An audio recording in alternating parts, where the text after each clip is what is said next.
ಸ್ನೇಹಿತರೆ, ವರಮಹಾಲಕ್ಷ್ಮಿ ಹಬ್ಬದಂದು ಕೆಲವು ತಪ್ಪುಗಳನ್ನು ಮಾಡಬಾರದು ಎಂಬ ನಂಬಿಕೆ ಇದೆ. ಹಾಗಾದರೆ ಆ ತಪ್ಪುಗಳು ಯಾವುವು?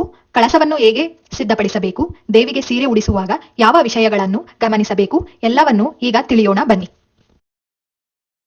ಮೊದಲನೆಯದು, ಕಳಸವನ್ನು ಇಂದಿನ ದಿನವೇ ಸಿದ್ಧಪಡಿಸುವುದು. ಕೆಲವು ಕುಟುಂಬಗಳಲ್ಲಿ ಸಂಪ್ರದಾಯದ ಪ್ರಕಾರ ವರಮಹಾಲಕ್ಷ್ಮಿ ವ್ರತದ ದಿನವೇ ಮುಂಜಾನೆ ಬೇಗ ಎದ್ದು ಕಳಸ ಸ್ಥಾಪನೆಗೆ ಬೇಕಾದ ಸಿದ್ಧತೆಗಳನ್ನು ಮಾಡಿಕೊಂಡು ಕಳಸವನ್ನು ಪ್ರತಿಷ್ಠಾಪಿಸಬೇಕು ಎಂದು ನಂಬಲಾಗುತ್ತದೆ.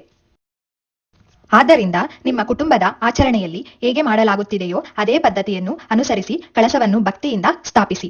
ಎರಡನೆಯದು, ದೇವಿಗೆ ಅರ್ಪಿಸುವ ಸೀರೆಗೆ ಕತ್ತರಿ ಹಾಕುವುದು. ವರಮಹಾಲಕ್ಷ್ಮಿ ದೇವಿಗೆ ಸೀರೆ ಉಡಿಸುವಾಗ ಕೆಲವರು ಸೀರೆಯೊಂದಿಗೆ ಬಂದಿರುವ ಬ್ಲೌಸ್ ಪೀಸ್ ಅನ್ನು ಕತ್ತರಿಸಿ ಬೇರ್ಪಡಿಸುತ್ತಾರೆ. ಆದರೆ ಕೆಲವು ಸಂಪ್ರದಾಯಗಳಲ್ಲಿ ದೇವರಿಗೆ ಅರ್ಪಿಸುವ ಸೀರೆಗೆ ಕತ್ತರಿ ಹಾಕಬಾರದು ಎಂದು ಪರಿಗಣಿಸಲಾಗುತ್ತದೆ.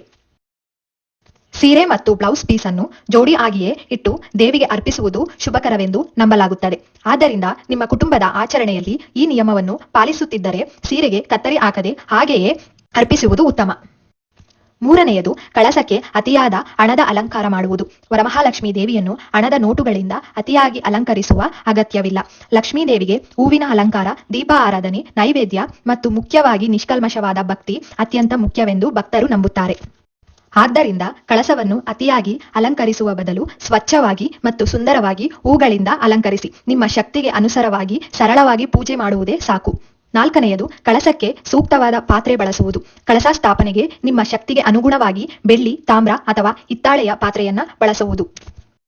ಬೆಳ್ಳಿಯ ಚೊಂಬು ಇದ್ದರೆ ಅದನ್ನ ಬಳಸಬಹುದು, ಇಲ್ಲದಿದ್ದರೆ ತಾಮ್ರ ಅಥವಾ ಹಿತ್ತಾಳೆಯ ಚೊಂಬಿನಲ್ಲಿಯೂ ಕಳಸ ಸ್ಥಾಪನೆ ಮಾಡಬಹುದು. ಕೆಲವು ಸಂಪ್ರದಾಯಗಳಲ್ಲಿ ಕಳಸಕ್ಕೆ ಸ್ಟೀಲ್ ಅಥವಾ ಕೇವಲ ಅಲಂಕಾರಕ್ಕಾಗಿ ಕೋಟಿಂಗ್ ಮಾಡಿರುವ ಪಾತ್ರೆಗಳನ್ನು ಬಳಸುವುದನ್ನು ತಪ್ಪಿಸುತ್ತಾರೆ. ಆದರೆ ಇಂತಹ ಆಚರಣೆಗಳು ಕುಟುಂಬದಿಂದ ಕುಟುಂಬಕ್ಕೆ ಬದಲಾಗಬಹುದು. ಮುಖ್ಯವಾಗಿ ಕಳಸವನ್ನು ಸ್ವಚ್ಛವಾಗಿಟ್ಟುಕೊಂಡು ಅದಕ್ಕೆ ಹೊಸ ವಸ್ತ್ರ, ಅರಿಶಿಣ, ಕುಂಕುಮ, ಹೂ ಮತ್ತು ಮಾವಿನ ಎಲೆಗಳನ್ನು ಅಲಂಕರಿಸಿ ಭಕ್ತಿಯಿಂದ ಮಹಾಲಕ್ಷ್ಮಿ ದೇವಿಯನ್ನು ಆಹ್ವಾನ ಮಾಡಿ ಪೂಜಿಸುವುದು ಮುಖ್ಯ.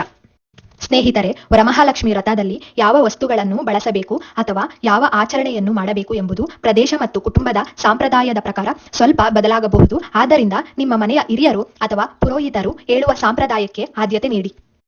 ದೇವಿಯ ಪೂಜೆಯಲ್ಲಿ ಅಲಂಕಾರಕ್ಕಿಂತ ಭಕ್ತಿ, ಶ್ರದ್ಧೆ ಮತ್ತು ಮನಸ್ಸಿನ ಶುದ್ಧತೆಯೇ ಮುಖ್ಯ. ವರಮಹಾಲಕ್ಷ್ಮಿ ಹಬ್ಬದ ದಿನ ಲಕ್ಷ್ಮೀ ದೇವಿಯನ್ನು ಕೂರಿಸಲು ಶುಭ ಸಮಯ. ವರಮಹಾಲಕ್ಷ್ಮಿ ವ್ರತವನ್ನು 21 ಆಗಸ್ಟ್ 2026 ಸಮಯ ಬ್ರಾಹ್ಮಿ ಮುಹೂರ್ತ 4:36 AM ರಿಂದ 5:22 AM. ಸ್ನಾನ ಮಾಡಿ ಹಾಗೂ ಪೂಜೆಯ ಸಿದ್ಧತೆಗಳಿಗೆ ಉತ್ತಮ. ಲಕ್ಷ್ಮೀ ದೇವಿಯನ್ನು ಕೂರಿಸಲು 6:15 AM ರಿಂದ 7:30 AM. ಲಕ್ಷ್ಮೀ ದೇವಿಯನ್ನು ತೆಗೆಯುವ ಉದ್ವಾಸನೆ ಸಮಯ 21/8/2026 ಬೆಳಗ್ಗೆ 6 PM ರಿಂದ 7:30 PM. ಪೂಜೆ ಮುಗಿದ ನಂತರ ಅಥವಾ 22/8/2026 ಬೆಳಗ್ಗೆ 6:15 AM ರಿಂದ 8:30 AM. ತೆಗೆಯುವಾಗ ಮೊದಲು ದೇವಿಗೆ ಉದ್ವಾಸನೆ ಹೇಳಿ ನಂತರ ಆಭರಣ, ಸೀರೆ, ಮುಖಬೋಡ ತೆಗೆದು ಕಳಸವನ್ನು ಗೌರವದಿಂದ ಸ್ಥಾನಾಂತರಿಸಬೇಕು. ಪುನರಾಗಮನಾಯ ಚ ಎಂದು ಪ್ರಾರ್ಥಿಸಿ ಮುಂದಿನ ವರ್ಷ ಮತ್ತೆ ಬರುವಂತೆ ಮಹಾಲಕ್ಷ್ಮಿಯನ್ನು ಪ್ರಾರ್ಥಿಸಬೇಕು. ಈ ಮಾಹಿತಿ ನಿಮಗೆ ಇಷ್ಟವಾಗಿದ್ದರೆ ವಿಡಿಯೋವನ್ನು ಲೈಕ್ ಮಾಡಿ, ನಿಮ್ಮ ಬಂಧು ಮಿತ್ರರೊಂದಿಗೆ ಶೇರ್ ಮಾಡಿ ಮತ್ತು ಇಂತಹ ಮತ್ತಷ್ಟು ಧಾರ್ಮಿಕ ಮಾಹಿತಿಗಾಗಿ ನಮ್ಮ ಚಾನಲ್ ಅನ್ನು ಸಬ್ಸ್ಕ್ರೈಬ್ ಮಾಡಿಕೊಳ್ಳಿ. ವಂದನೆಗಳು.